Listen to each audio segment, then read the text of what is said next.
Hi dear students, welcome to all of you in the Math Gurus online platform. Dear students, myself Gaurav Kumar Sharma, your teacher of physics. दोस्तों, हम 9 जून से हमारा BSc nursing entrance का नया batch start करने वाले हैं। उसी के कॉन्टेक्स्ट में ये बेसिक क्लास हम आज यहाँ पर आपके सामने लेके आए हैं। यहाँ पर इस बेसिक क्लास के अंदर हमारा टॉपिक रहने वाला है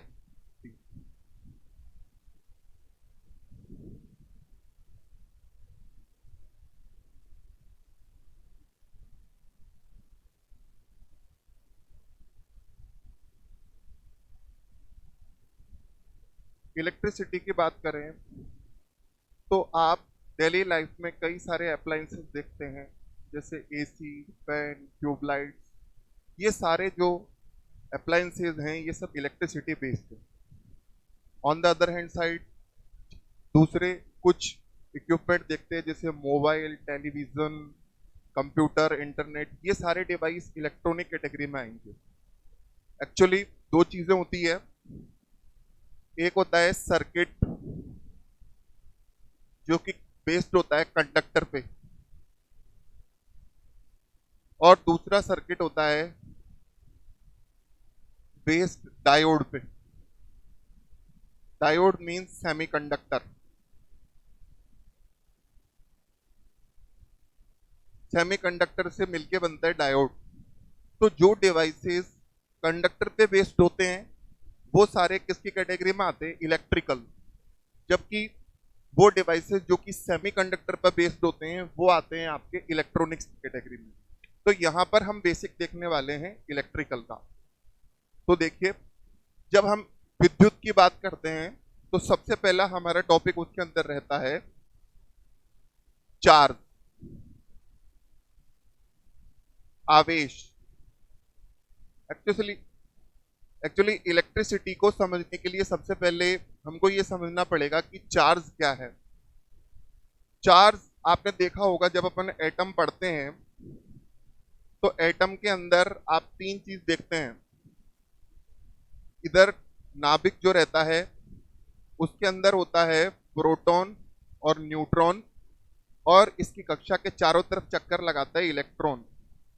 यहां पर अगर इन तीनों की बात करें तो proton contains positive ions, electron contains negative ions, and neutron, इसके नाम से ही जाहिर है यह है न्यूट्रल, उदासीन प्रकृति का ये रहता है। तो ये इसमें यहाँ पर आपके दो आवेश काम आ रहे हैं, एक काम आ रहा है प्रोटॉन, एक काम आ रहा है इलेक्ट्रॉन। तो डियर स्टूडेंट, प्रोटॉन से बना हुआ जो आवेश है वह कहलाता है पॉजिटिव चार्ज, धनात्मक आवेश, जो कि मिलके बना है प्रोटॉन से। मतलब इसमें प्रोटॉन निहित होते हैं। दूसरा आवेश रहता है आपका नेगेटिव चार्ज, इसके अंदर इलेक्ट्रॉन्स निहित होते हैं। अब यहां पर आपको हम इलेक्ट्रॉन की वैल्यू भी बता देते हैं। इलेक्ट्रॉन की वैल्यू होती है 1.6 इंटू 10⁻⁻19 कूलाम। आपको ये मालूम होगा कि चार्ज का यूनिट होता है कूलाम, जिसको कि सी से प्रदर्शित करते हैं। अब अगर आप इसको कूलाम की टर्म में निकालना चाहते हैं, जैसे आप निकालना चाहते हैं 1 कूलाम, ये 1 इलेक्ट्रॉन की value, 1 electron equal to 1.6 into 10⁻⁻19 coulomb. अगर आप इसको कूलाम की टर्म में निकालते हैं, 1 coulomb equal to 1 upon 1.6 into 10⁻⁻19 coulomb. अब आपके बीएससी एंट्रेंस का जो एग्जाम है उसमें किस तरीके से क्वेश्चन पूछा जा सकता है? आपसे क्वेश्चन पूछा जा सकता है, इसमें इस तरीके से क्वेश्चन आएगा वहां पर, what is the value of electron, और आपको चार ऑप्शंस उधर दे देगा। जैसे सबसे पहले दे दिया 1.5 इंटू 10⁻⁻18 कूलाम, दूसरा दे दिया 2.0 इंटू 10⁻⁻20 कूलाम, तीसरा दे दिया 1.6 इंटू 10⁻⁻19 कूलाम, और डी आपको कंफ्यूज करने के लिए दे दिया उसने नन ऑफ दीज, उपरोक्त में से कोई नहीं। तो आपको यहां पर क्योंकि वैल्यू पहले से पता है तो आपको टिक लगा के आना है सी ऑप्शन पे। इस तरीके से आपके एंट्रेंस एग्जाम में क्वेश्चन आ चुके हैं और आ सकते हैं। अब हम चार्ज को अगर प्रॉपरली लिखें डेफिनेशन वाइज जो अभी हमने समझा, तो हम किस तरीके से लिख सकते हैं। सबसे पहले अपन को लिखना है धनात्मक आवेश। अभी जो मैंने समझाया उसके आधार पर कोई बच्चा पूछना चाहेगा कि धनात्मक आवेश में क्या निहित होता है, वो क्या कंटेंट रखता है अपने अंदर। लिखना है the charge which contain proton ion is known as positive charge. वह आवेश जो कि रखता है उसी को कहते हैं धनात्मक आवेश। On the other hand side जो हमने अभी समझाया, अगर आप इसको नोट्स के रूप में लिखना चाहते हैं, ऋणात्मक आवेश the charge which contains electrons is known as negative charge. वह आवेश जो कि अपने अंदर इलेक्ट्रॉन रखता है उसी को कहते हैं हम ऋणात्मक आवेश। अब इन आवेशों के द्वारा विद्युत किस प्रकार से उत्पन्न हो सकती है, आइए हम इस इंटरेस्टिंग चीज को समझते हैं। देखिएगा, आपने 12th क्लास के अंदर एक टॉपिक पढ़ा होगा स्थिर वैद्युतिकी, इलेक्ट्रोस्टैटिक्स।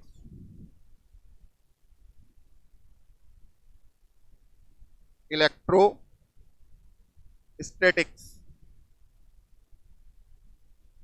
जिसको बोलते हैं स्थिर वैद्युतिकी।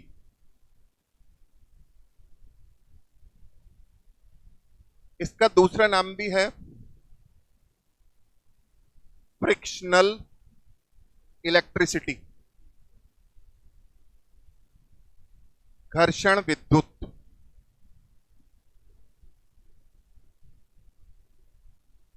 अब हम आपसे यहां पर यह प्रश्न करना चाहते हैं कि ये जो स्थिर विद्युतिकी, इसका नाम स्थिर विद्युतिकी क्यों पड़ा, इलेक्ट्रोस्टैटिक्स के नाम से इसे क्यों पुकारा जाता है, या फिर इसका जो दूसरा नाम है घर्षण विद्युत, तो इसको फ्रिक्शनल इलेक्ट्रिसिटी क्यों बोलते हैं। अब मुझे मालूम है कि जिन बच्चों ने बेसिक 12th क्लास में अच्छी तरह से पढ़ रखा है उनको इसका आंसर आता होगा, लेकिन जिन बच्चों को नहीं पता उसके अकॉर्डिंग अगर हम बताएं तो देखिए, आप इसके अंदर एक टॉपिक आगे चलकर ये भी पढ़ेंगे, करंट इलेक्ट्रिसिटी, धारा विद्युत, और ये एक टॉपिक आप अभी देख रहे हैं इलेक्ट्रोस्टैटिक्स। दोनों में बेटा क्या फर्क है, दोनों में एक मामूली सा फर्क ये है कि स्थिर विद्युतिकी के अंदर आवेश पहले से स्थिर अवस्था में मौजूद हैं और उनके बीच में जब फ्रिक्शनल प्रोसेस हो रहा है, रबिंग प्रोसेस हो रहा है, तो उसके द्वारा जो इलेक्ट्रिसिटी उत्पन्न हो रही है वो कहलाती है आपकी इलेक्ट्रोस्टैटिक्स।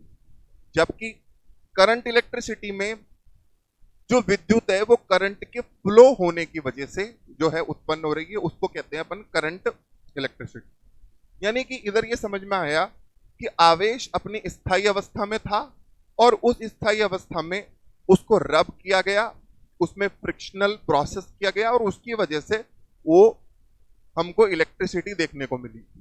इसके अगर हम एग्जांपल्स की बात करें तो इसके एग्जांपल्स में सबसे पहला एग्जांपल आप देख सकते हैं, rubbing of silk cloth with ebonite stick. Silk के यानी मलमल का जो कपड़ा है उसके अंदर एक एबोनाइट की छड़ डालिए और फिर ऐसे करके उसको आप रगड़िए, तो आपको उसके अंदर स्पार्किंग देखने को मिल सकती है, और वो जो स्पार्किंग है वो रिजल्ट है किसका, इलेक्ट्रोस्टैटिक्स का। दूसरा एग्जांपल, कॉम्ब इन हेयर। आपने देखा होगा कि बालों से कंघे को यूज करने के बाद में उसके अंदर चार्ज उत्पन्न हो जाता है। तो ये दोनों ही उदाहरण हमने किसके देखे, इलेक्ट्रोस्टैटिक्स के। और इसके द्वारा आपको चार्ज का इंपॉर्टेंस समझ में आया होगा कि किस प्रकार से चार्ज जो है उसमें रिएक्शन होने के बाद इलेक्ट्रिसिटी उत्पन्न होती है, प्रोड्यूस होती है। अब आपका क्वेश्चन एग्जाम में किस तरीके का बन सकता है वो देखिए। अब आप क्वेश्चन आपका बन सकता है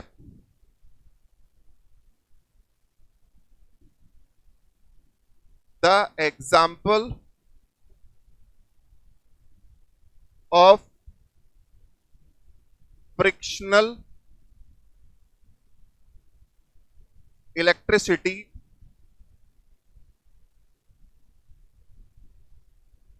या फिर इलेक्ट्रोस्टैटिक्स इज, घर्षण विद्युत का या स्थिर विद्युतिकी का निम्न में से उदाहरण है।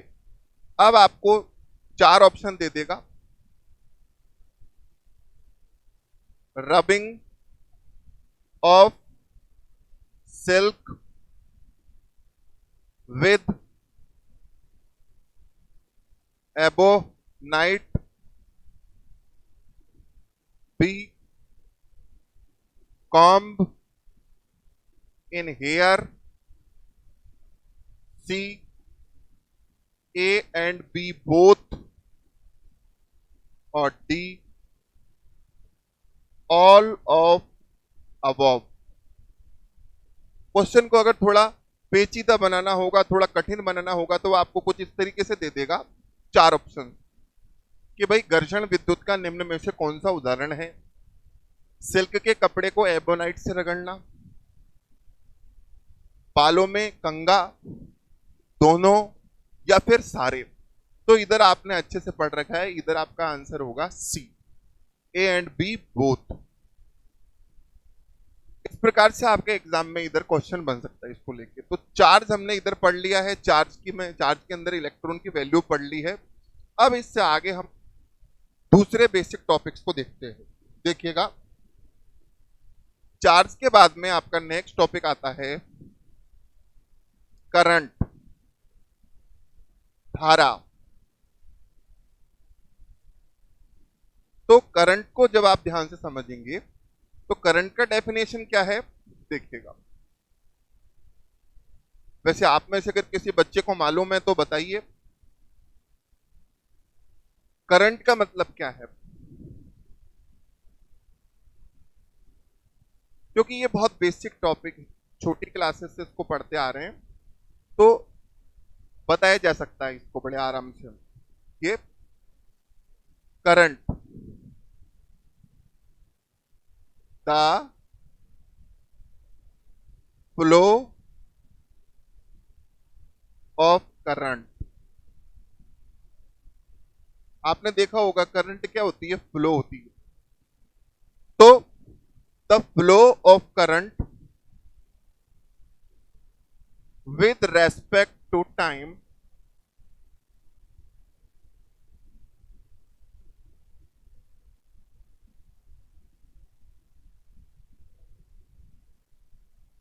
a charge, और इसी में से डेफिनेशन क्या निकला, the flow of charges with respect to time, with respect to time is current। मतलब आवेश के प्रवाह की दर ही क्या कहलाती है, धारा। अब बेटा इधर दर से मतलब रेट की बात हो रही है, इसको आप ऐसे भी लिख सकते हैं, rate of flow of charges. Short and sweet definition, rate of flow of charges, आवेशों के प्रवाह की दर। अब यहां पर हमको ये चीज समझना है कि रेट शब्द जब भी आ जाए, दर जब भी आ जाए, तो उसका मतलब होता है विद रेस्पेक्ट टू टाइम, यानी टाइम आ जाता है आपका नीचे। कहने का मतलब कितने समय में कितने आवेशों का प्रवाह हुआ, वही आपका क्या कहलाता है बेटा, धारा कहलाता है। अब इसका फार्मूला आप देखिए, जो अपन ने डेफिनेशन देखी उसको ध्यान में रखते हुए करंट इक्वल टू, ऊपर आपका आ गया चार्ज, जो कि फ्लो किसका हो रहा है, चार्ज का, अपॉन नीचे आपका आ गया टाइम, कि भाई एक सेकंड समय में कितने चार्ज फ्लो हुए, 1 ओवर में कितने चार्ज फ्लो हुए, यानी टाइम के रेस्पेक्ट में the flow of charges. Definition के अकॉर्डिंग फार्मूला बन गया। अब आप देखिए, करंट को डिनोट करते हैं आई से, चार्ज को डिनोट करते हैं क्यू से, और टाइम को डिनोट करते हैं टी से। तो इधर आपको न्यूमेरिकल करने के लिए फार्मूला प्राप्त हुआ है I equal to Q upon T. और ये कई बार आपको न्यूमेरिकल्स में काम भी देगा, आपको न्यूमेरिकल्स दे दिया जाएगा, उसमें कोई सी एक या दो वैल्यू देके तीसरी वैल्यू मिस कर दी जाएगी और फार्मूले का यूज करके उसको फाइंड आउट कर सकते हैं। अब अगर इसका अपन यूनिट डेरिवेशन देखें तो देखिए, I का यूनिट रहता है एम्पियर, Q जो कि चार्ज है उसका यूनिट रहता है कूलाम्ब, और टाइम का रहता है सेकंड। तो मतलब ये क्लियर हुई बात कि I का यूनिट होता है कूलाम्ब पर सेकंड, और जिसको शॉर्टली हम जानते हैं एम्पियर के नाम से। तो आपका एग्जाम में क्वेश्चन किस प्रकार से बन सकता है मैं आपको बता देता हूं। देखिए, आपको कंफ्यूज करने के लिए कैसे क्वेश्चन को घुमाया जा सकता है। सिंपल क्वेश्चन आएगा तो कैसे आएगा, पहले तो वो देख लो आप। सिंपल क्वेश्चन आ जाएगा, the unit of current is, धारा की इकाई होती है। अब आपको दे दिया उसने एम्पियर, कूलाम्ब, वोल्ट एंड ओम। अब आप बहुत आसानी के साथ में इधर टिक लगा सकते हैं एम्पियर पे, लेकिन इस क्वेश्चन को थोड़ा क्रिस्पी बनाना होगा, थोड़ा इंटरेस्टिंग अगर उसको बनाना होगा तो वो क्या कर देगा, इसमें देखिएगा, वो इसमें एम्पियर रखेगा, लेकिन यहां पर आपको कंफ्यूज करने के लिए ये इधर लिख देगा आपके, देखिएगा, इधर लिख देगा कूलाम्ब पर सेकंड, इधर लिख देगा ए एंड बी बोथ, और डी आपका लिख दिया उसने ओम। ये question BSc nursing entrance exam में पहले भी पूछा जा चुका है। तो अब बच्चा कंफ्यूज, साहब अब क्या करूं, एम्पियर दिखाई दे रहा है और कूलाम्ब पर सेकंड भी दिखाई दे रहा है। अब जिसने इसको बारीकी से नहीं पढ़ा, उसको इसके बारे में कुछ नहीं पता, वो सीधा एम्पियर रट के बैठा है, तो वो बच्चा जरूर कंफ्यूज होगा, उसको समझ नहीं आएगा कि यार वो एम्पियर पे टिक करके आ जाए, और इस तरीके से उसका आंसर क्या हो जाएगा बेटा, गलत। अगर उसने इस टॉपिक को ध्यान से पढ़ा होता तो कूलाम्ब पर सेकंड भी उसके ध्यान रहता, और वो इस तरीके से ऑप्शन नंबर कौन सा टिक करके आता, option number C is the right answer according to this question. तो इस तरीके से क्वेश्चंस को कई बार पेपर को जब उसे टफ करना होता है, क्रिस्पी बनाना होता है, तो इस तरीके से उसमें वेरिएशंस कर दिए जाते हैं। आगे बढ़ते हैं, करंट की यूनिट वगैरह सब देख लेने के बाद में, फार्मूला देख लेने के बाद में, अपन इसके ऊपर एक न्यूमेरिकल भी ट्राई कर लेते हैं, और फिर देखेंगे टाइप्स ऑफ करंट्स। देखिएगा, ये जो हमने अभी अभी फार्मूला किया है, इसके अकॉर्डिंग जैसे आपको क्वेश्चन दे दिया, चार्ज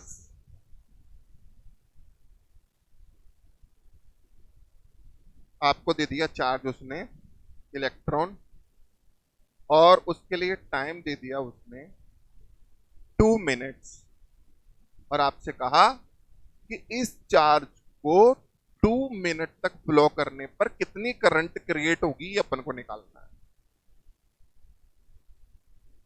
करंट अपन को निकालनी है।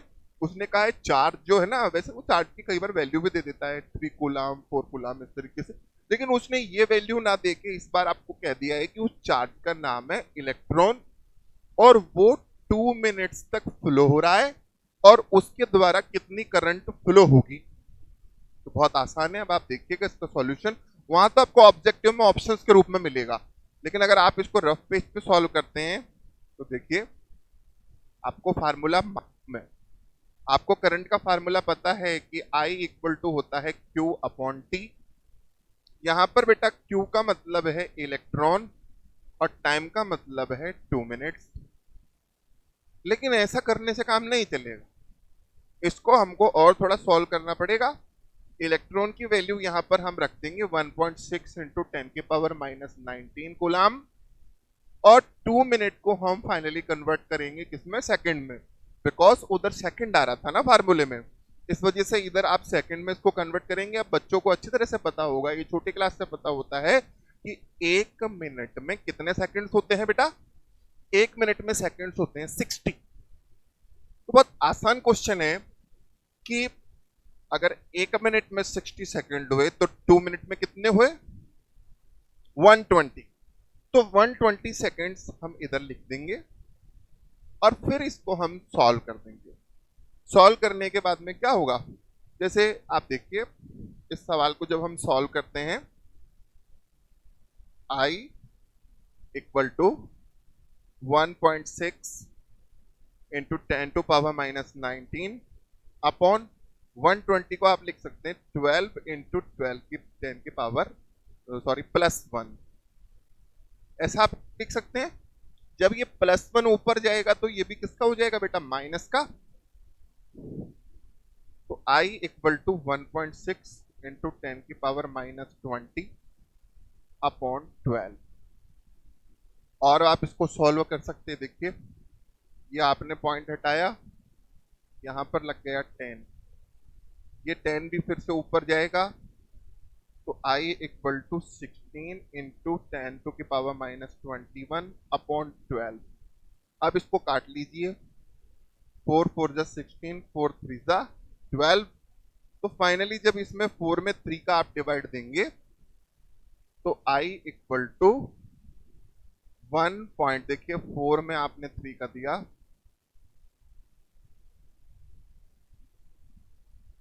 तो 1.3 के अप्रोक्स वैल्यू आ जाएगी आपकी, इंटू 10 टू की पावर -19 एम्पियर।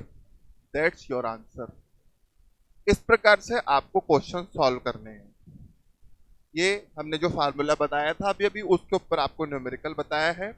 उम्मीद करते हैं आपको ये अच्छे से समझ में आ गया होगा, क्योंकि हमने छोटी से छोटी चीज डिवाइड करना तक इसके अंदर बताया। ये माना जाता है कि बायोलॉजी वाले की कई बार थोड़ा मैथमेटिकल पोर्शन और फिजिक्स का पोर्शन थोड़ा वीक रहता है, हर किसी का नहीं रहता, कई बच्चे बहुत ब्रिलियंट होते हैं, आई नो, बट मोस्टली थोड़ा मैथमेटिकल पोर्शन से बायोलॉजी के बच्चे थोड़ा सा स्कैर्ड रहते हैं। तो इस वजह से एक एक चीज मैंने इसके अंदर आपको समझाई, और यही पैटर्न रहता है हमारा जब हम क्लास में भी पढ़ाते हैं, हम छोटे से छोटे बेसिक को भी मिस नहीं करते हैं, आपको पता है, हम एक एक चीज को बता के चलते हैं। तो नेक्स्ट हम आगे बढ़ते हैं और अगला टॉपिक देखते हैं, करंट से रिलेटेड टाइप्स ऑफ करंट। ध्यान रहे, हम 9 जून से एक हमारा ऑलरेडी बीएससी नर्सिंग का एंट्रेंस बैच स्टार्ट हो चुका है 5-10 दिन पहले। 9 जून से हम एक नया बैच स्टार्ट करने वाले हैं, और वहां बिल्कुल बेसिक से हम स्टार्ट करने वाले हैं। तो आप ज्वाइन करें। फिजिक्स, केमिस्ट्री, जूलॉजी, बॉटनी, सबकी आपको बेस्ट फैकल्टी मिलेगी जयपुर की। तो आप खुद भी ज्वाइन करें और अपने दोस्तों को, मित्रों को भी बोलें। तो आगे हम देखते हैं आपका टाइप्स ऑफ करंट्स। देखिएगा, देखिए टाइप्स ऑफ करंट, धारा के प्रकार। करंट जो है वो 2 प्रकार की होती है। सबसे पहले एसी और दूसरा होता है आपका डीसी। एसी का मतलब क्या है बेटा? अल्टरनेटिंग करंट, अल्टरनेटिंग करंट, प्रत्यावर्ती धारा। और डीसी का मतलब होता है डायरेक्ट करंट, दिष्ट धारा। देखिए, जो करंट सर्किट्स वो इन दोनों रूपों में ही होती है, इसके अलावा कोई तीसरा रूप करंट का नहीं होता है। एक होता है अल्टरनेटिंग करंट, दूसरा होता है डायरेक्ट करंट, प्रत्यावर्ती धारा और दिष्ट धारा। अब हम एक एक करके इनको समझते हैं कि भाई दोनों का मतलब क्या होता है, एसी में क्या होता है, डीसी में क्या होता है, उन चीजों को हम ध्यान से समझते हैं। देखिएगा, तो बेटा सबसे पहले जैसे हमने ले लिया आपका एसी, प्रत्यावर्ती धारा हमने लिया एसी, अल्टरनेटिंग करंट। तो अल्टरनेटिंग करंट का मतलब क्या है? वो करंट जो कि जिस करंट में उसका एम्पलीट्यूड और उसकी डायरेक्शन टाइम के रेस्पेक्ट में चेंज होते हैं। देखिएगा, पॉइंट क्या है? Value and direction change with respect to time. समय के सापेक्ष जिसका मान और दिशा दोनों परिवर्तित होते हैं वही कहलाती है आपके प्रत्यावर्ती धारा। देखिए, प्रत्यावर्ती धारा को अगर अपन फिगर के रूप में समझते हैं तो इस तरीके का इसका आपका आलेख बनेगा, ग्राफ बनेगा। देखिएगा, ये ग्राफ, इसमें यहां पर अपन ने लिया है टाइम t, इधर है आपका करंट आई, ऊपर प्लस का नीचे माइनस का, ये जीरो। अब देखिएगा, इसमें आपकी वेवफॉर्म कुछ इस प्रकार की देखने को आपको मिलती है। एसी में ये पल्सुएट करता है इसके अंदर। अब देखिएगा, इसमें जैसे मान लो यहां तक इसने अटेंड कर लिया है आपका 5 एम्पियर, तो ऊपर अगर प्लस का 5 हो गया तो नीचे हो गया है आपका माइनस का 5 एम्पियर। और इस प्रकार से आप देख सकते हैं कि ये जो करंट की वेवफॉर्म है ये परिवर्तित हो रही है टाइम के रेस्पेक्ट में। ये आई मैक्स है और ये आपका आई मिनिमम है। आई यानी कि करंट का मान अधिकतम, करंट का मान न्यूनतम। और इस प्रकार से आप अच्छे से समझ गए हैं कि एसी क्या है। अब हम इनके अनुप्रयोगों पर भी चर्चा करेंगे, एप्लीकेशंस पर भी डिस्कशन करेंगे कि भैया कौन करंट कहां पर यूज होती है। ये सब चीजें भी अभी हम देखेंगे, लेकिन पहले इनका बेसिक कंसेप्ट देख लेते हैं। जैसे एसी का बेसिक कंसेप्ट समझ में आ गया, अब हम आते हैं डीसी के कंसेप्ट पर। देखिएगा, second one is DC, direct current, दिष्ट धारा। इसका डेफिनेशन क्या होगा? कोई बच्चा बताना चाहेगा? देखो, बहुत आसान है। तो एसी समझ में आ गया, उसमें थोड़ा सा उसको दिमाग लगाना है, उसके बाद में वो आराम से डीसी भी बता सकता है। एनीवन? देखिएगा, सुनिएगा, डीसी कौन सा करंट है बेटा? डीसी में इसका जस्ट अपोजिट हो जाएगा। The value and direction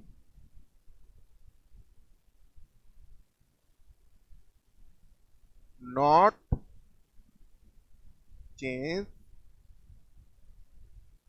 with respect to time, जिसमें उसका मान और उसकी दिशा समय के सापेक्ष परिवर्तित नहीं होते हैं, वही आपकी कहलाती है दुष्ट धारा। किस प्रकार से परिवर्तित नहीं होंगे अब आप देखिएगा। ये आपका ग्राफ है, इस ग्राफ पर ये टाइम है, ये धारा का मान आई। तो इसमें बेटा आपको वेवफॉर्म किस प्रकार की देखने को मिलेगी? देखिएगा, आपको वेवफॉर्म इसमें देखने को मिलेगी कुछ ऐसी। और ये ग्राफ हमेशा किस चीज को बताता है? कांस्टेंट। जैसे मान लो यहाँ 5 एम्पियर है, तो ये कांस्टेंट है, नियत मान है, ये समय के साथ नहीं बदल रहा है। तो ये दृष्ट धारा आपकी हो गई। अब इनके अनुप्रयोगों पर कर लेते हैं, देखिएगा। इंपॉर्टेंट पॉइंट्स इन दोनों धाराओं से जुड़े हुए इंपॉर्टेंट पॉइंट देखिएगा। सबसे पहला इंपॉर्टेंट पॉइंट है, we use AC in domestic supply. आपको ये मालूम होगा या फिर जान के बहुत आश्चर्य हो कि आपके घरों में जो धारा प्रवाहित हो रही है वो कौन सी है? AC current. और उसकी बात करें तो ये एसी करंट इंडिया में, मैं पर्टिकुलरली इंडिया की बात कर रहा हूं बेटा, ये मैं वो चीजें बता रहा हूं जिनके ऊपर क्वेश्चन बन सकता है 100%। इंडिया के अंदर 220 वोल्ट एंड 50 हर्ट्ज फ्रीक्वेंसी पर ऑपरेट होता है एसी। पहला क्वेश्चन तो ये बन सकता है कि भाई हमारे घरेलू सप्लाई सा टाइप ऑफ करंट यूज होता है, क्वेश्चन बन सकता है एग्जाम में, तो कौन सा यूज होता है? एसी। और उसमें भी भारत की बात करें तो भारत में 220 वोल्ट और 50 हर्ट्ज फ्रीक्वेंसी पर ऑपरेट होती है एसी। अगर अमेरिका की बात करें तो वह ये फ्रीक्वेंसी चेंज हो जाएगी और फ्रीक्वेंसी कितनी हो जाएगी? 60 हर्ट्ज। ये मैंने पहला इंपॉर्टेंट पॉइंट बताया है जिसके ऊपर क्वेश्चन है। दूसरा, डीसी से रिलेटेड पॉइंट क्या है? DC is used in batteries. Batteries mostly batteries में यूज होती है। और आपको पता है कि बैटरीज क्यों यूज होती है? यूज होती है for storing of the power, for storing of the electrical power. Electrical power को स्टोर करके रखने के लिए हमारा यूज होता है डीसी बैटरियों के अंदर। तो ये आपको इंपॉर्टेंट पॉइंट इधर समझ में आए। अब दो आप पॉइंट्स और देखते हैं डेली लाइफ में, एक तो होता है रेक्टिफायर और एक होता है इन्वर्टर, दृष्टकारी और परिवर्तक। ये दोनों भी इन दोनों से ही संबंधित हैं, तो लगे हाथ तो इनको भी हम देख लेते हैं, फिर आगे बढ़ते हैं। देखिएगा, सबसे पहले आपको बताएं हम रेक्टिफायर। रेक्टिफायर इसका मतलब होता है दृष्टकारी। ये क्या करता है? रेक्टिफायर चेंजेस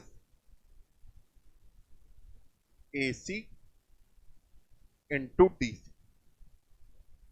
दृष्टकारी, जैसा कि इसके नाम से ही क्लियर हो रहा है, दृष्टकारी, यानी कि ये दृष्ट में बदल रहा है। ये एसी को किसमें बदल देता है? डीसी में। दूसरा, इन्वर्टर। मोस्टली लोग इसको यूज करने लगे हैं आजकल, एक इंपॉर्टेंट एप्लायंस के रूप में इसको यूज करने लगे हैं घरों में, दुकानों में, सब जगह। परिवर्तक ये क्या करेगा डियर स्टूडेंट्स? ये करेगा चेंजेस डीसी इनटू एसी। ये डीसी को किस में परिवर्तित कर देगा? एसी में। अब आपके घरों में जो इन्वर्टर होता है उसमें ये दोनों फंक्शंस होते हैं। रेक्टिफायर उसमें क्या करता है, जो एसी सप्लाई आती है जिससे कि वो आपका इन्वर्टर कनेक्टेड है, तो वो उस एसी को अपने अंदर सेव करते वक्त किससे कन्वर्ट करता है? रेक्टिफायर से। वो एसी से किस में बदल लेता है? डीसी में। और उसके बाद में जब लाइट चली जाती है और आपको लाइट के रूप में उसको प्रदान करना होता है, देना होता है, तो वो इन्वर्टर जो उसके अंदर मेन फंक्शन है उसकी सहायता से उस डीसी को एसी में कन्वर्ट करके हमारे अप्लायंसेस को चलाने में काम आता है। अब इंपॉर्टेंट क्वेश्चंस इससे रिलेटेड क्या बन सकते हैं बेटा? इंपॉर्टेंट क्वेश्चन ये बन सकता है, जैसे आपको बोल दिया what is the function of rectifier, फिर चार ऑप्शंस दे दिए, convert AC into DC, convert DC into AC, all of above, none of these, इस तरीके से ऑप्शंस दे दिए। या फिर इन्वर्टर का इस प्रकार से क्वेश्चन पूछ सकते हैं। तो ये आपका टाइप्स ऑफ करंट्स इंपॉर्टेंट आपने देखे। अभी देखिए आपने मेन हेडिंग में देखा होगा कि हमने बोला था कि हम बेसिक के अकॉर्डिंग अभी आपको बता रहे हैं। डीप डाउन जब जाकर आप टॉपिक को पढ़ेंगे तो इसमें मुझे पता है और भी कई सारी चीजें आएंगी, लेकिन आपको बेसिक के हिसाब से पहले मेन मेन चीज हम सिखा रहे हैं, उसके बाद में फिर हम डीप डाउन देखिएगा। टाइप्स ऑफ करंट के बाद में आपका नेक्स्ट टॉपिक आता है वोल्टेज।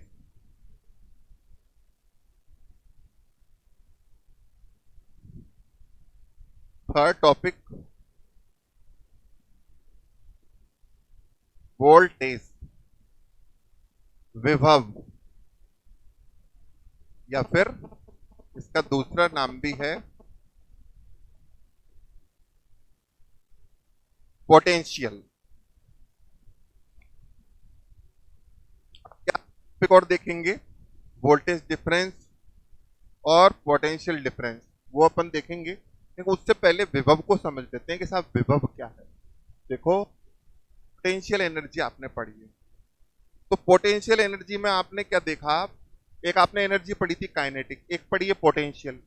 तो काइनेटिक में तो जो गति हो रही है, जो मोशन हो रहा है ना, उसकी वजह से जो ऊर्जा उत्पन्न हो रही है वो कौन सी हो गई? Kinetic.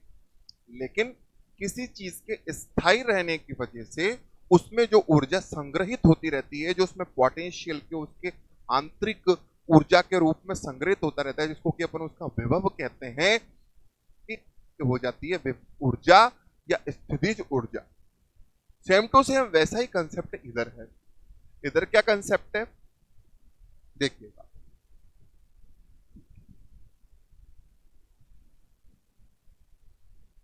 Work done for the flow of charges is voltage या पोटेंशियल।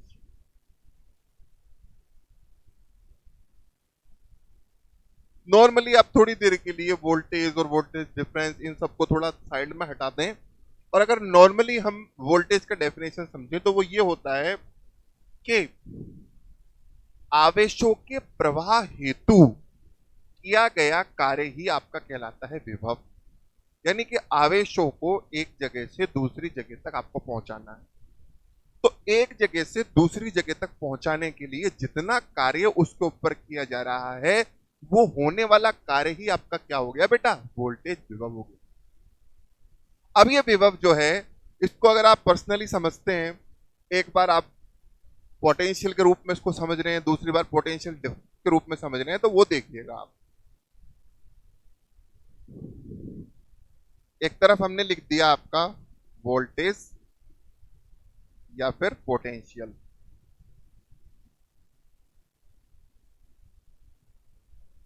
और दूसरी तरफ हमने लिखा वोल्टेज डिफरेंस या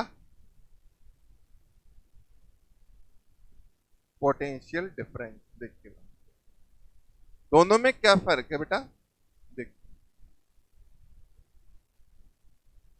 इसमें किसी आवेश को अनंत से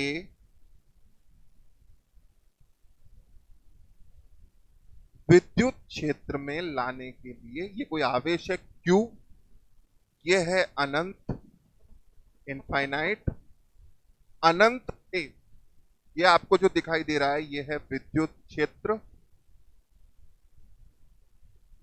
तो इस आवेश को अनंत से उठा के लाया गया है विद्युत क्षेत्र में।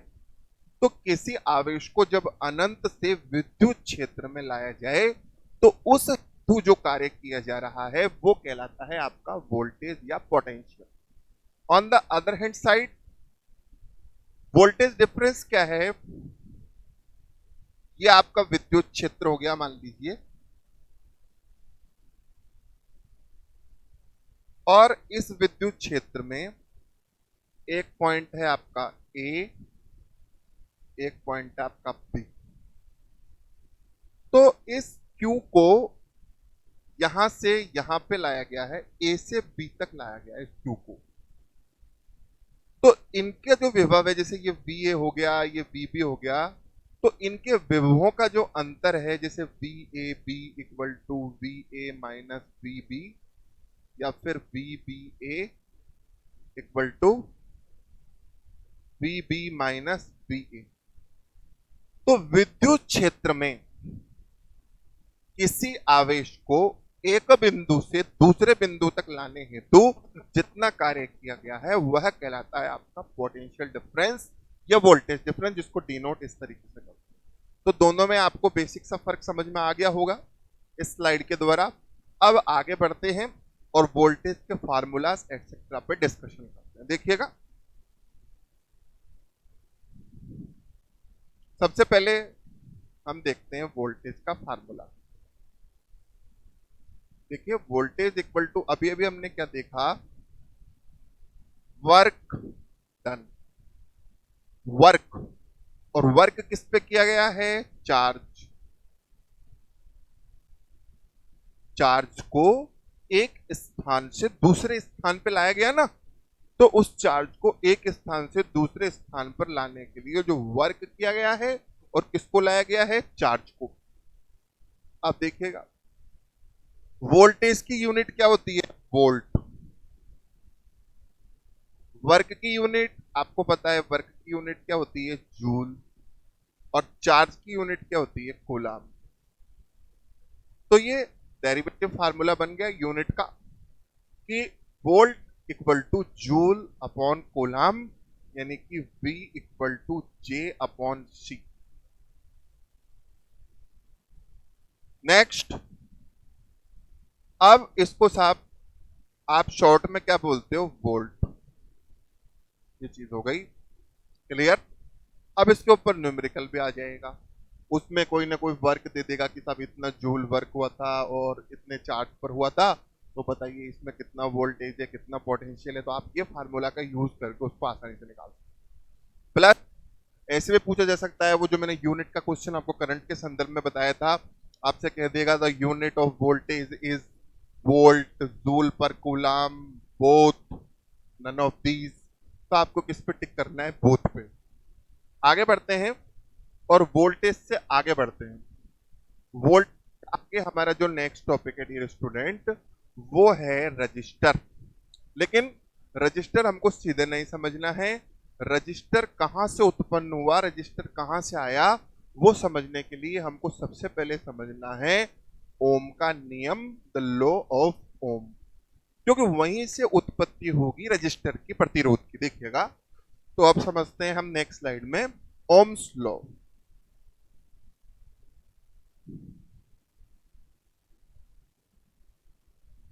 ओम का नियम।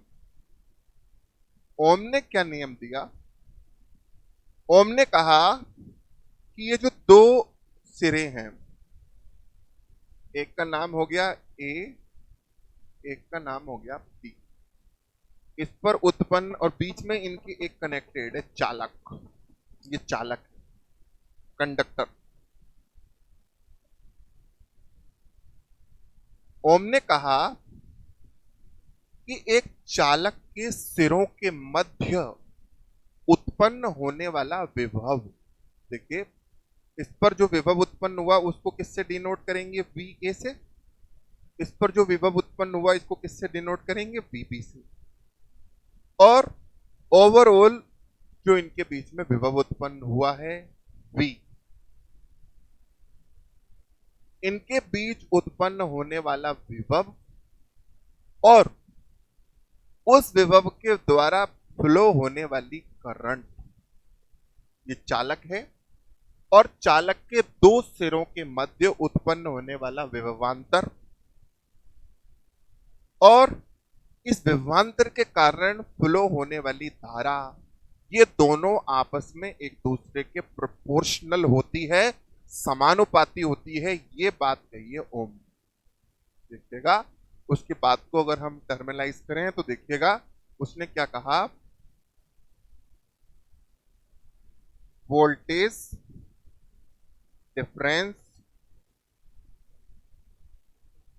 बिटवीन बोथ एंड्स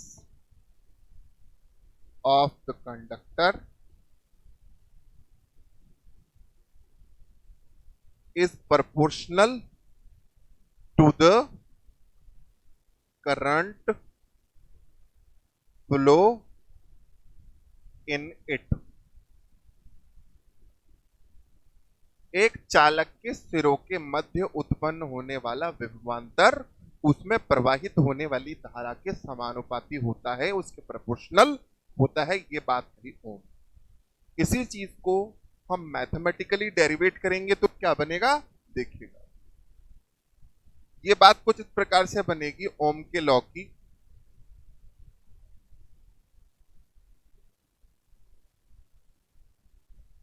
ओम ने जो कहा उसको मैथमेटिकली डेरिवेट हम करेंगे तो हमारा इधर बनेगा V प्रोपोर्शनल I। ये मेन थ्योरी दी है ओम ने कि V हमेशा I के क्या होता है प्रोपोर्शनल। अगर किसी चालक के सिरों के मध्य, जैसे मान लीजिए ये चालक, अब अगर इस चालक के सिरों के मध्य ये एक पहला सिरा हो गया, ये दूसरा सिरा हो गया, इनके बीच अगर आपने विभवांतर बढ़ाया यानी होने वाला अगर कार्य बढ़ाया तो प्रवाहित होने वाली धारा भी बढ़ेगी। प्रोपोर्शनल का यही मतलब होता है कि अगर वोल्टेज अप देन करंट भी up, and if voltage down current also down. अब क्वेश्चन वहां पर घुमाकर लजीज तरीके से कैसे पूछा जा सकता है, वहां पर आपको लिख देगा अकॉर्डिंग टू द ओम्स, और उसके बाद में उसने 4 ऑप्शन दे दिए। Current decreases when voltage increases, second option current increases when voltage increases, both are decreases, both are increases, इस तरीके से 4 ऑप्शन दे। तो इसमें आपका दूसरा ऑप्शन सही है, current increases when voltage increases. ये बात क्लियर करता है आपका ओम्स लॉ। अब देखिए, या फिर इसको आप दूसरी टर्म में ऐसे भी समझ सकते हैं कि अगर करंट बढ़ गई तो वोल्टेज भी बढ़ेगा, और वोल्टेज बढ़ गया तो करंट भी बढ़ेगा। देखिएगा, अब इसको हम थोड़ा और की तरफ लेके जाते हैं और वहां से व्युत्पत्ति होगी, किसका क्रिएशन होगा, वहां से रजिस्टर का। देखिएगा, यहां तक आपने समझ लिया। तो आपको मिला है साइन इधर ओम्स लॉ के अकॉर्डिंग बी प्रोपोर्शनल आई। लेकिन आप जानते हैं कि हम प्रोपोर्शनलिटी साइन को परमानेंट नहीं रख सकते हैं, हमको प्रोपोर्शनलिटी साइन हटाना पड़ता है, समानुपाती चिन्ह हटाना पड़ता है। और जब हम समानुपाती चिन्ह हटाते हैं, प्रोपोर्शनलिटी कांस्टेंट हटाते हैं, तो उसकी जगह प्रोपोर्शनलिटी कांस्टेंट लग जाता है। प्रोपोर्शनलिटी सॉरी साइन हटाते हैं तो उसकी जगह प्रोपोर्शनलिटी कांस्टेंट लग जाता है, समानुपाती नियतांक का प्रयोग हो जाता है। तो यहां पर भी जब आप इस प्रोपोर्शनलिटी साइन को हट के यहां कोई ना कोई नियतांक लगेगा, उसको अपन ए बी सी कोई भी अल्फाबेटिकल नाम दे सकते थे, परंतु ओम ने यहां पर उसे नाम दिया आर। क्या नाम दिया, आर। देखिएगा, उसने इक्वल टू का साइन लगाया, मीन्स दैट प्रोपोर्शनलिटी साइन हटाया और इसकी जगह यहां पर लिखा आर और ये लिखा आई। वेयर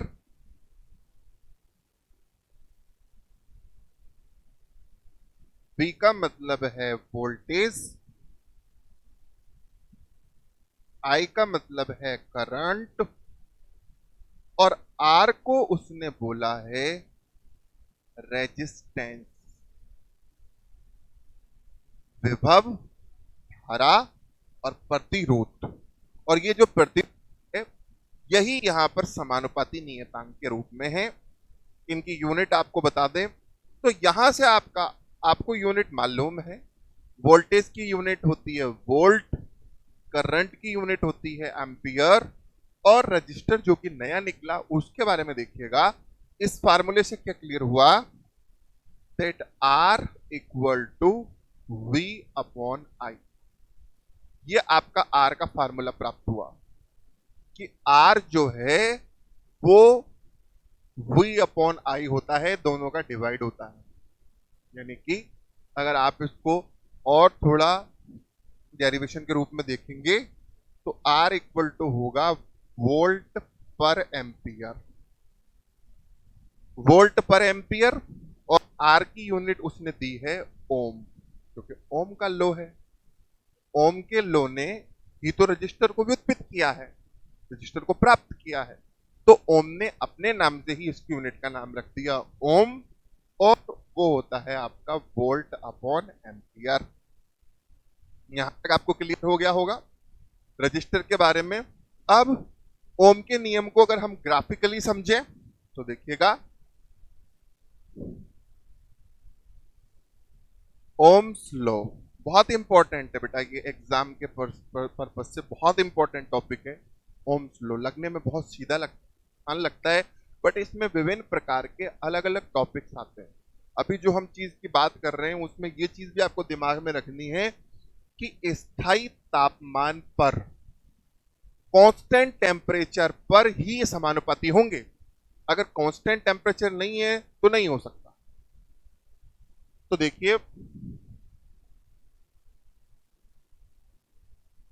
अगर टेम्परेचर, प्रेशर, ये सारी कंडीशन कांस्टेंट हैं, तो फिर ओम्स के लॉ के अंदर आपको कुछ इस प्रकार का ग्राफ प्राप्त होगा, जहां पर ये वोल्टेज को शो करेगा, ये करंट को शो करेगा, और ये जो ग्राफ आपको इस तरीके का प्राप्त होता है, ये समानुपातिता को बताता है कि दोनों करंट और वोल्टेज एक दूसरे के समानुपाती हैं, V is proportional to I। इस चीज को ये बताते हैं। अब R जो इसने प्राप्त किया है ओम ने, R को किस प्रकार से उसने परिभाषित किया वो हम समझते हैं। ओम्स लॉ हमको समझ आ गया। इसके बाद में अब हम आते हैं रजिस्टर पे। देखिएगा,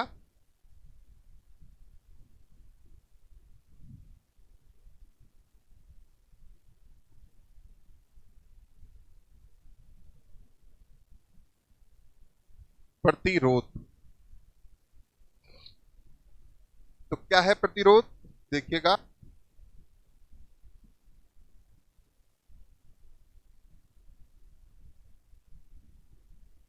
the protest of current is register.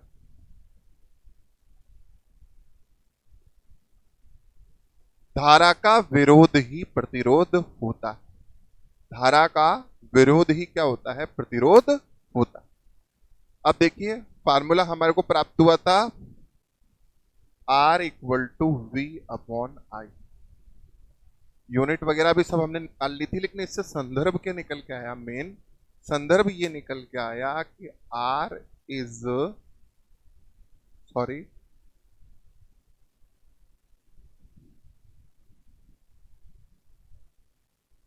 R is proportional to 1 upon, ये चीज मेनली आपको निकल के आई।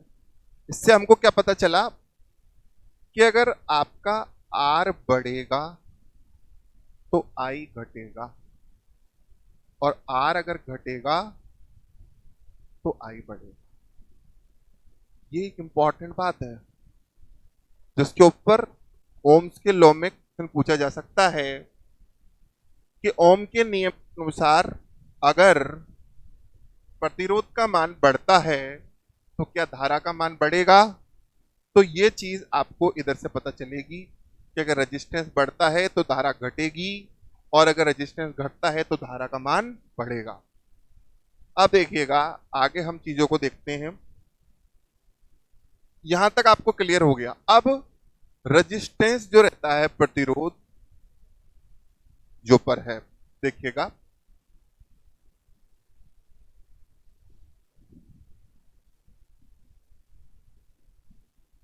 Dependence of resistance. रेजिस्टेंस की निर्भरता की बात करें तो सबसे पहले ये निर्भरता डिपेंड करती है on the nature of conductor, चालक की प्रकृति पर।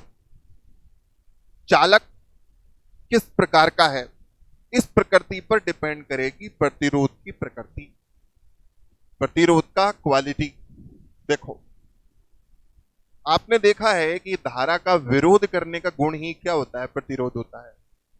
तो अगर वह कंडक्टर होगा, पूर्ण रूप से एक शुद्ध कंडक्टर होगा, तो रेजिस्टेंस बहुत कम होगा, अप्रॉक्स जीरो होगा, नेग्लिजिबल होगा। लेकिन अगर वह हो इंसुलेटर, कुचालक, तो वहां प्रतिरोध अत्यधिक होगा, मैक्सिमम होगा। और अगर सबसे बेस्ट कंडक्टर की बात की जाए तो सबसे बेस्ट कंडक्टर होता है सिल्वर, चांदी। इसका प्रतिरोध शून्य के अप्रोक्स होता है। ये धारा का सबसे अच्छा चालक होता है सिल्वर। तो वहां पर क्वेश्चन आ सकता है एग्जाम में। देखिए, मैंने इंपॉर्टेंट बात बताई है कि प्रतिरोध कितना होता है। तो सुचालकों का प्रतिरोध शून्य के आसपास होता है। कुचालकों का प्रतिरोध कितना होता है? तो कुचालकों का प्रतिरोध अत्यधिक होता है। और निम्न में से कौन सा धारा का सबसे अच्छा सुचालक है? तो आपको ऑप्शन दे दिए जाएं, सिल्वर, गोल्ड, आयरन, एल्यूमिनियम। मुझे पता है मोस्टली बच्चे आयरन पे टिक करके, बिकॉज इसमें मैग्नेटिक क्वालिटी भी है, मैग्नेटिक चीजों को अट्रैक्ट कर सकता है। ये आयरन पे ज्यादा चांस देता है, बट ध्यान रहे आयरन इतना अच्छा नहीं। आयरन अच्छा कंडक्टर है, बट इतना अच्छा नहीं है जितना कि सिल्वर है। आयरन से अच्छे तो और भी हैं, एल्यूमिनियम वगैरह भी हैं। तो silver is the best conductor whose resistance is approx negligible. Approx उसकी वैल्यू है। तो ये आपने देखा यहां तक on the nature of conductor कि भैया कंडक्टर किस तरीके का। अगर कंडक्टर स्ट्रॉन्ग है तो रेजिस्टेंस लो होगा, और कंडक्टर अगर आपका वीक है तो रेजिस्टेंस हाई हो सकता है। कई बार जो इलेक्ट्रिक अप्लायंसेस हम रेगुलरली हमारे घरों में यूज करते हैं, उनके तार अलग कमजोर पड़ जाते हैं समय के साथ, तो हमको धारा का प्रवाह करने में काफी दिक्कत अनुभव होती है, और धारा का प्रवाह बहुत ही स्लो रेट से होने लग जाता है। और जैसे ही हम वायरिंग वगैरह बदलते हैं तो फिर सब सही हो जाता है। आपने देखा होगा गर्मियों का सीजन चल रहा है, हम मिडिल क्लास फैमिली से मैक्सिमम लोग ताल्लुक रखते हैं। गर्मी का सॉल्यूशन करने के लिए हमारे घरों में रहता है कूलर। सी वगैरह हर किसी के वहां नहीं रहता, कूलर मोस्टली घरों में मिलेगा। अब एक 4-5 साल पुराना कूलर हम इस साल भी यूज करना चाहते हैं, बट वो सडनली बंद हो गया। क्यों बंद हुआ? आपने खूब उसमें पेचकस वगैरह लगाया, खूब उसको चेक करने की कोशिश की कि इसमें क्या हुआ होगा भाई सडनली, लेकिन आपको समझ नहीं आया। आपने जब मैकेनिक बुलाया तो उसने आपको बताया कि एक्चुअली इसकी मोटर फूक चुकी है, या इसकी मोटर की वायरिंग अंदर से जल चुकी, यानी कि उसमें धारा का प्रवाह करने के लिए जो मोटर की वायरिंग थी, अर्थात कंडक्टर था, वो कमजोर पड़ गया। कंडक्टर के कमजोर पड़ने की वजह से वहां प्रतिरोध अत्यधिक महसूस हुआ। इसकी वजह से धारा का प्रवाह न्यूनतम हो गया और कूलर की स्पीड बिल्कुल घट गई या बंद हो गया। ये चीज आपने देखी किसमें? कूलर के एग्जाम्पल से आपको और भी अच्छे तरीके से समझ में आ गई होगी। नेक्स्ट, दूसरा, अगले पॉइंट की तरफ हम आते हैं, देखिएगा। सेकंड किस पर डिपेंड करता है? सबसे पहले अपन ने देख लिया कि नेचर ऑफ कंडक्टर पर डिपेंड। दूसरा,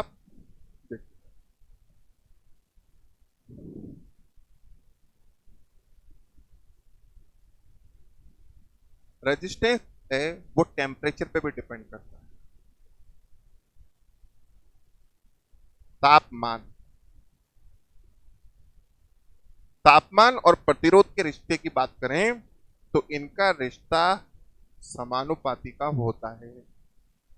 तापमान बढ़ेगा तो प्रतिरोध भी बढ़ेगा, और प्रतिरोध बढ़ेगा इसका मतलब तापमान भी बढ़ रहा है। बहुत आसान। जो नई, वही कूलर के एग्जांपल लेके आपको बहुत अच्छे से समझा देते हैं, देखिएगा। जो मोटर की वायरिंग जलने लग जाती है, वो मोटर गर्म हो जाती है। जो पंखे की वायरिंग जलने लग जाती है वो पंखे की मोटर गर्म होने लग जाती है, और गर्म होने का संकेत है कि वहां पर धारा को फ्लो होने के लिए काफी मुश्किलों का सामना करना। क्यों? क्योंकि वहां प्रतिरोध धारा के रास्ते में आ रहा है, और प्रतिरोध बढ़ने की वजह से तापमान बढ़ गया, या यूं कहें कि तापमान बढ़ने के कारण प्रतिरोध बढ़ गया। और इस प्रकार से तापमान अगर बढ़ेगा तो रेजिस्टेंस भी बढ़ेगा। T more R more, T less. Temperature के अलावा आपने ये टेम्परेचर के पर देख लिया। दूसरा आप देखिए,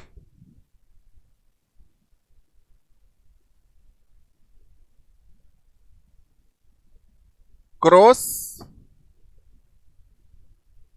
sectional area of the conductor.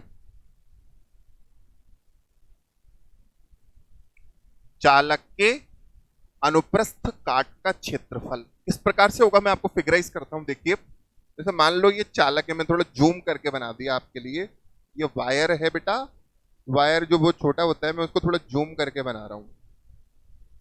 Wire है, ये कंडक्टर है मतलब। और ये जो पोर्शन है ना बेटा, ये कहलाएगा इसका अनुप्रस्थ का क्षेत्रफल। इसके बीच में क्या रिश्ता है? आपने एक फार्मूला देखा होगा, R equal to rho L upon A. इस फार्मूले पे भी आऊंगा। इसमें रो का मतलब होता है रेजिस्टिविटी, उस पर भी मैं आऊंगा, चर्चा करूंगा। एल पे भी मैं आऊंगा, लेकिन हम सबसे पहले बात कर रहे हैं ए की। तो ए के साथ में इसका रिलेशन हुआ है इनवर्सली प्रोपोर्शनल का। It's mean that if cross sectional area of the conductor will increase, then resistor will decrease, and if resistor will increase then cross sectional area of conductor will decrease। ये इसके साथ में इसका रिश्ता हो गया कि अगर प्रतिरोध का मान बढ़ेगा तो अनुप्रस्थ काट का क्षेत्रफल कम होगा, और अगर अनुप्रस्थ काट का क्षेत्रफल अधिक होगा तो प्रतिरोध का मान क्या होगा? कम। यानी कि जितना अधिक एरिया वाला उसका ही कम क्या होगा? प्रतिरोध। और प्रतिरोध के लिए आपको अधिक एरिया के कंडक्टर का यूज करना चाहिए। नेक्स्ट, अब इधर देखिए, लंबाई से कोई फर्क नहीं पड़ता। R is proportional to L। अगर तार की लंबाई बढ़ती है तो उससे धारा के प्रवाह में कोई फर्क नहीं पड़ेगा, धारा का प्रवाह कम ही रहेगा। क्योंकि आप इधर स्पष्ट देख रहे हैं कि लंबाई अगर बढ़ती है तो लंबाई बढ़ने से तो प्रतिरोध भी बढ़ता है। अनुप्रस्थ काट का क्षेत्रफल, जैसे ये पेन है बेटा, इसका मान लो ये कंडक्टर है थोड़ी देर के लिए, इसकी लंबाई बढ़ाने से कुछ नहीं होगा। अगर अपन को धारा का फ्लो अच्छा करना है तो लंबाई को बढ़ाने से कुछ नहीं होगा, प्रतिरोध उल्टा ज्यादा बढ़ जाएगा। लेकिन अगर हम इसके अनुप्रस्थ काट का क्षेत्रफल, ये जो गोल पोर्शन है, इसको हम थोड़ा वाइड कर देते हैं, इसको बढ़ा देते हैं, तो उस कंडीशन में आपका प्रतिरोध क्या होगा? कम होगा, और धारा का संचालन बहुत ही सुगम हो जाएगा, बहुत ही स्मूथ हो जाएगा। तो ये आप समझ पाए होंगे क्रॉस सेक्शनल एरिया का। और चौथा पॉइंट इसी के साथ में सम्मिलित है जो मैंने बताया है, जो डिपेंड किस पे करता है? लेंथ पे, चालक की लंबाई पर। चालक की लंबाई बढ़ेगी तो प्रतिरोध का मान भी बढ़ेगा। अब आपने ये फार्मूला देखा इधर, तो R equal to rho L upon A. बेटा इधर रो का मतलब होता है प्रतिरोधकता, प्रतिरोधकता, रेजिस्टिविटी। अब इस रेजिस्टिविटी को अगर हम देखते हैं तो आपका फार्मूला बनेगा rho equal to R A upon L. इसको यूनिट वाइज अगर हम देखते हैं तो rho equal to ohm metre square upon metre. भाई रजिस्टर का यूनिट क्या हो गया? ओम। अनुप्रस्थ काट के क्षेत्रफल का यूनिट हो गया मीटर स्क्वायर। और लेंथ का यूनिट हो गया मीटर, 1 मीटर से मीटर गया तो आपका रेजिस्टिविटी का यूनिट निकल के आया है ओम मीटर, पर मीटर नहीं, ओम मीटर आपका ये निकल। अंडरस्टैंड? आपको समझ में आ गया होगा रेजिस्टिविटी का मतलब। इससे आगे नेक्स्ट टर्म क्या होती है आपकी? कंडक्टिविटी।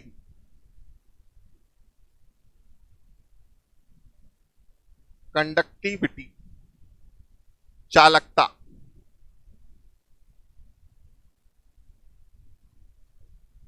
चालकता हमेशा प्रतिरोधात्मकता का विलोम होता है upon rho.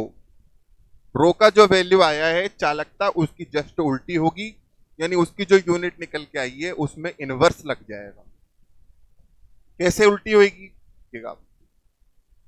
1 upon R A upon L, L ऊपर आ गया तो एल अपॉन आर ए, यानी कि मीटर अपॉन ओम मीटर स्क्वायर। 1 मीटर से मीटर गया तो ये वर्ष में आपकी यूनिट आ जाएगी निकल। तो इस प्रकार से ये विश्व चालकता, ये सारी चीजें हमने देखी है। इलेक्ट्रिकल का बेसिक काफी हद तक समझने की कोशिश। जब हम आपसे नेक्स्ट क्लास में तो इससे आगे के टॉपिक्स डिस्कशन करेंगे, जैसे कि arrangement of the resistances series, तरीके से उनका संयोजन हो, प्रतिरोधों का श्रेणी क्रम में, समांतर क्रम में, उनके फार्मूलाज, न्यूमेरिकल्स, इस तरीके की बहुत सारी बेसिक चीजें हम डिस्कस करेंगे। उम्मीद करता हूं आपको मेरी क्लास सेटिस्फैक्टरी लगी, को समझ में आया होगा। और जैसा कि मैंने आपको पहले बताया, एक बैच हमारा ऑलरेडी चल रहा है मेट्रोस का, दूसरा बैच हम 9 जून से स्टार्ट करने वाले हैं। आपको क्लास अगर अच्छी मेरी के साथ साथ और दूसरे टीचर्स की भी अगर अच्छी लगे तो आप खुद भी एडमिशन लीजिए और अपने दोस्तों को भी यहाँ पर इनवाइट कीजिए। Thank you very much.